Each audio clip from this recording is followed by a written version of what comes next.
अस्सलाम वालेकुम व्यूअर्स, उम्मीद करता हूँ आप सब लोग खैरियत से होंगे। तो व्यूअर्स, हमारी जो लास्ट वीडियो थी जिसमें मैंने आपको बताया था कि एफबीआर में एक नया ऑप्शन दे दिया गया है बैलेंस शीट सबमिट करने का, जिसकी वजह से जो है आपकी जो सेल टैक्स रिटर्न्स हैं वो तब तक सबमिट नहीं होंगी जब तक आप अपनी जो है वो बैलेंस शीट आईआरएस में अपलोड नहीं करते और सबमिट नहीं करते। और जब तक वो अप्रूव नहीं होगी आपकी बैलेंस शीट, आपकी जो सेल टैक्स रिटर्न है मार्च के मंथ की जो आप अप्रैल में सबमिट करवाना चाह रहे हैं वो सबमिट नहीं होंगी। और इस सिलसिले में जो आज की वीडियो है उसका टॉपिक हमारा ये है कि वो बैलेंस शीट जो है हमने उसमें अपना डाटा कैसे पुट करना है और उसको सबमिट कैसे करना है। ठीक है, तो जैसे ही आप सबमिट करेंगे तो आपकी जो बैलेंस शीट सबमिट होने के बाद ही आपकी जो है वो सेल टैक्स रिटर्न सबमिट हो सकती है। तो इस वीडियो में चलते हैं। मैं सबसे पहले तो आपको बताऊं कि ये एक बैलेंस शीट है, ठीक है, जो कि मैं सबमिट कर रहा हूँ। उसका ये बैलेंस शीट का ये डाटा है जिसमें ये एसेट्स हैं, ठीक है, और लाइबिलिटीज़ और करंट लाइबिलिटीज़, कैपिटल वगैरह जो है वो इसमें मेंशन है, ठीक है। अब जो जैसे कि मैंने आपको बताया था कि आपका जो आइरिस में है, आइरिस में आपने डाटा कैसे पुट करना है, तो आपके पास ये मेन मेन्यू है आइरिस का, उसमें ये रजिस्ट्रेशन का टैब है। यहाँ पे ये फॉर्म्स वाले ऑप्शन में आप आएंगे तो ये sale tax registration modification to add the balance sheet वाला ऑप्शन है, इस पर आप क्लिक करेंगे तो यहाँ पे आपका क्लाइंट का रजिस्ट्रेशन नंबर आपसे मांगेगा, तो आपने रजिस्ट्रेशन नंबर दे देना है, ठीक है।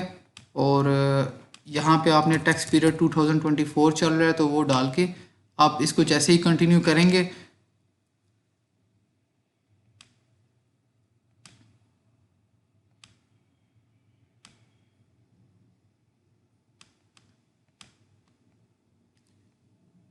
तो आपके पास इस तरह का ये फॉर्म ओपन हो जाएगा बैलेंस शीट सबमिट करने का। अब यहाँ पे सबसे पहले आपके पास कंटेंट है, इसको बाद में देखते हैं कि इसमें आपने क्या टाइप करना है। डाटा में आप आ जाते हैं तो डाटा में आपके पास ये सारे जो हैं वो हेड ऑफ अकाउंट्स हैं जिसकी फ़िगर्स आपसे ये मांग रहा है। तो ये सारी फ़िगर्स जो हैं इसका मैंने ये अपनी जो बैलेंस शीट जो मैंने आपको दिखाई है, ये तमाम फ़िगर्स इनको देखते हुए ये डाटा मैंने एक्सेल में भी अपने पास उसी के अकॉर्डिंग जो आईरिस और एफबीआर हमसे जिस अकाउंट्स के जो हैं वो फिगर्स मांग रहा है तो मैंने इन सबको ऐड कर लिया है, जिसमें ये कैपिटल है, लॉन्ग टर्म बोरविंग्स हैं, अदर लाइबिलिटीज़ हैं, और इसी तरह आपके एसेट्स में फिक्स एसेट्स, एडवांसेस और deposits, bank balances, other assets. जो डाटा हमारे पास हमारी बैलेंस शीट में आ रहा है वो मैंने एज इट इज़ यहाँ पे दिखा दिया आपको, और इसी डाटा को हम इसी के अकॉर्डिंग अपने आईरिस में भी पुट कर लेंगे। तो सबसे पहले हम आते हैं कैपिटल में, तो हमारे पास कैपिटल क्या आ रहा है जी, हमारा 2 लाख। तो यहाँ पे भी हम 2 लाख पुट कर देंगे। नीचे लॉन्ग टर्म बोरविंग्स में हमारे पास कितनी है लॉन्ग टर्म बोरविंग्स, 1337,118। तो यहाँ पे भी हम 1337,118 कर देंगे। पेबल्स में हमारे पास कुछ नहीं है, ज़ीरो है। अदर लाइबिलिटीज़ में ये हमारे पास फिगर है,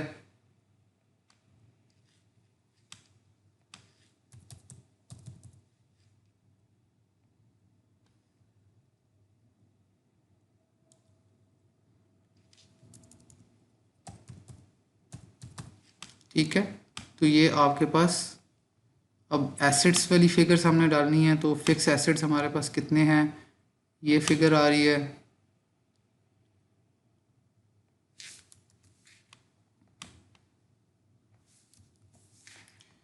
एडवांसेस एंड डिपॉजिट्स में हमारे पास कौन सी फिगर आ रही है, इसको उठा लेते हैं। उसके बाद रिसीवेबल्स में आप देखें आपके पास रिसीवेबल्स नहीं है, इन्वेंट्री नहीं है। बैंक बैलेंसेस को उठा लेते हैं यहाँ से, इसमें पुट कर देते हैं, ठीक है। और अदर एसेट्स हमारे पास आ रहे हैं,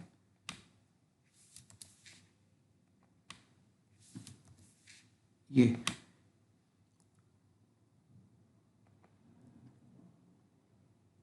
तो यहाँ पे टोटल आपके पास कितना आ रहा है, ये आ रहा है जी, ठीक है।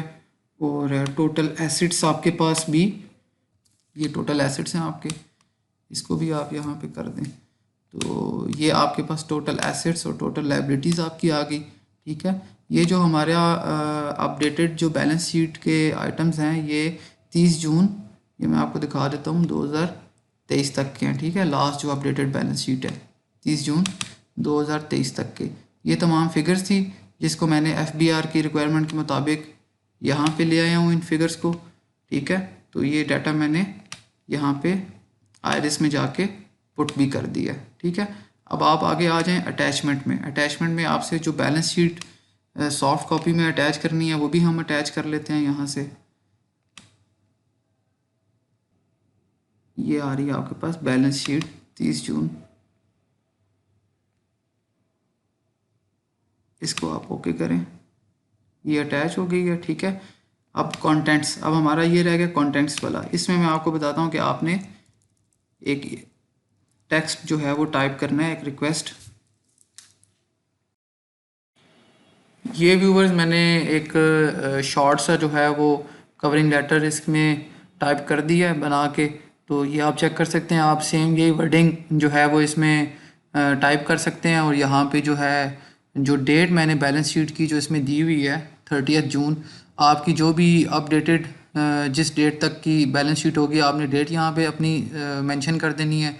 और सेम इसी तरह का जो है वो लेटर बना के आपने इसको सेव कर देना है फिर, ठीक है। सेव करने के बाद आप जैसे ही सेव करेंगे देन आपने इसको सबमिट के बटन को करना है और इसको यस करेंगे। तो अच्छा, अभी ये कह रहा है कि कुछ डाटा जो है वो मिसिंग आ रहा है आपके पास डाटा वाले टैब में, तो हम डाटा में जाके देखते हैं। अच्छा, ये जो ब्लैंक फिगर्स है ना इसमें आपने ज़ीरो कर देना है, ठीक है। इसको आपने बिल्कुल ब्लैंक नहीं छोड़ना। ये इसमें कोई फिगर्स नहीं थी, ज़ीरो था, तो आप इसको ज़ीरो करें, ठीक है। देन अब आप इसको करें सेव, डाटा को सेव कर लें, ठीक है, और इसको सबमिट करें। तो ये व्यूअर्स जो आपकी बैलेंस शीट है वो सबमिट हो चुकी है। अब व्यूअर्स ये जो आपने सबमिट की है बैलेंस शीट, ये आपके पास अवेटिंग एक्शंस बाय FBR में आ रही होगी आउट बॉक्स में। ये आप देख सकते हैं, रजिस्ट्रेशन में आप जाएंगे, आउट बॉक्स में रजिस्ट्रेशन में, तो ये आपका बैलेंस शीट सबमिट हुई हुई है, इसको आपने ओपन कर लिया। तो ये अभी अवेटिंग फॉर अप्रूवल है, ठीक है। ये जब कमिश्नर आपकी बैलेंस शीट चेक करेगा, डाटा आपका देखेगा, अटैचमेंट को देखेगा और फिर इसको अप्रूव करेगा, तो ये कंप्लीटेड टास्क में आ जाएगी। और इसके बाद जब जैसे ही इसकी अप्रूवल हो जाएगी तो आप जो है अपनी सेल टैक्स रिटर्न को सबमिट कर सकते हैं। तो इस तरीके से व्यूवर्स आपने अपनी बैलेंस शीट को FBR में सबमिट करना है, ठीक है।